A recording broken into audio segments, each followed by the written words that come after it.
നമസ്കാരം. മലയാളി വാർത്തയിലേക്ക് സ്വാഗതം. SFI ഗവർണർ ഇടതടവില്ലാത്ത പോരാട്ടം കേരളം പലതവണ സാക്ഷിയായിട്ടുണ്ട്. രൂക്ഷ പോരാട്ടമാണ് SFIയും ഗവർണറും തമ്മിൽ നേരത്തെ നടന്നിട്ടുള്ളത്. ഇപ്പോൾ ഇതാ SFIയെ വീണ്ടും വിമർശിച്ച് ഗവർണർ രംഗത്ത് വന്നിരിക്കുകയാണ്. SFI പ്രവർത്തകരുടെ പ്രതിഷേധം വെറും പ്രഹസനം മാത്രമാണ് എന്നൊരു പരിഹാസമാണ് ഗവർണർ മുന്നോട്ട് വച്ചിരിക്കുന്നത്. അതായത് ഈ ഇടയ്ക്ക് നമ്മൾ ഏറ്റവും ഒടുവിലായി കണ്ടത് കേരള സർവകലാശാലയിൽ ഒരു സെമിനാർ ഉദ്ഘാടനത്തിനെത്തിയ ഗവർണർക്കെതിരെ SFI പ്രതിഷേധവുമായി രംഗത്ത് വന്ന കാഴ്ചയായിരുന്നു. മറ്റ് രാജ്യങ്ങളിൽ നിന്നെത്തിയ പ്രതിനിധികൾക്ക് മുന്നിൽ കേരളത്തെ മനഃപൂർവ്വം അപമാനിക്കാനാണ് SFI പ്രവർത്തകർ ശ്രമിക്കുന്നത് എന്ന് ഗവർണർ വിമർശിച്ചു. ഇതൊക്കെ വെറും പ്രഹസനം മാത്രമാണ്. തന്നെ ഭയപ്പെടുത്താൻ സാധിക്കില്ലെന്ന് SFI പ്രവർത്തകർക്ക് നന്നായി അറിയാം.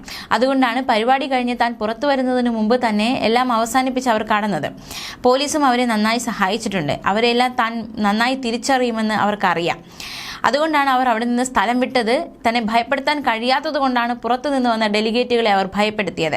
SFI നേതാക്കളെ ആരാണ് നിയന്ത്രിക്കുന്നതെന്ന് എല്ലാവർക്കും അറിയാം. അന്യ സംസ്ഥാനങ്ങളിൽ നിന്നും മറ്റ് രാജ്യങ്ങളിൽ നിന്നും എത്തിയ പ്രതിനിധികൾക്ക് മുന്നിൽ അവർ കേരളത്തെ അപമാനിച്ചു എന്നതടക്കമുള്ള രൂക്ഷ വിമർശനമാണ് ഗവർണർ SFIക്കെതിരെ ഉയർത്തിയിരിക്കുന്നത്. കേരള സർവകലാശാല ക്യാമ്പസിൽ സംസ്കൃത വിഭാഗം സംഘടിപ്പിച്ച സെമിനാറിൽ പങ്കെടുക്കാൻ എത്തിയപ്പോഴായിരുന്നു SFI പ്രവർത്തകർ ഗവർണർക്കെതിരെ പ്രതിഷേധം നടത്തിയത്. പരിപാടി നടക്കുന്ന വേദിക്ക് മുന്നിൽ കുത്തിയിരുന്നായിരുന്നു SFI പ്രതിഷേധം. കഴിഞ്ഞ 17-ാം തീയതിയായിരുന്നു സർവകലാശാല ക്യാമ്പസിൽ സെമിനാർ നടന്നത്. ഇതിന്റെ ഉദ്ഘാടന ചടങ്ങിനായിരുന്നു ഗവർണർ കേരള സർവകലാശാലയിൽ എത്തിയത്. വിവിധ രാജ്യങ്ങളിൽ നിന്നും നിരവധി വിശിഷ്ട വ്യക്തികളായിരുന്നു സെമിനാറിൽ പങ്കെടുത്തത്. ഇതിനിടെയായിരുന്നു പുറത്ത് SFI വലിയ രീതിയിലുള്ള പ്രതിഷേധ പ്രകടനവുമായി രംഗത്ത് വന്നത്. രാവിലെ മുതൽ സർവകലാശാല ആസ്ഥാനത്ത് കനത്ത പോലീസ് കാവലായിരുന്നു ഉണ്ടായിരുന്നത്. 11:30-യോടെ ഗവർണർ യൂണിവേഴ്സിറ്റി ആസ്ഥാനത്തെത്തി.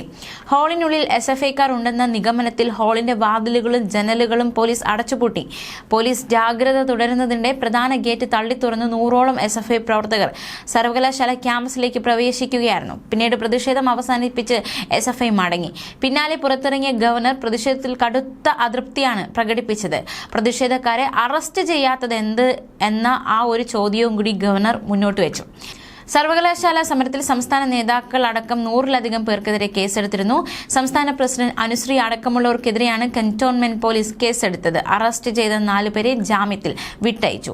കേരള സർവകലാശാല യൂണിയൻ തിരഞ്ഞെടുക്കപ്പെട്ട് 4 മാസമായിട്ടും സത്യപ്രതിജ്ഞ ചെയ്യാൻ പോലും VC സമ്മതിച്ചിട്ടില്ലെന്ന് SFI ആരോപിക്കുന്നുണ്ട്. SFIയുടെ പ്രവർത്തനങ്ങളെ തകർക്കാനുള്ള സമീപനമാണ് VCയും ഗവർണറും ചെയ്യുന്നതെന്നും SFI പ്രവർത്തകരും കുറ്റപ്പെടുത്തി. സത്യപ്രതിജ്ഞ ഇനിയും വൈകിച്ചാൽ പ്രതിഷേധം കടുപ്പിക്കാനാണ് SFIയുടെ തീരുമാനം. ന്യൂസ് ഡെസ്ക് മലയാളി വാർത്ത.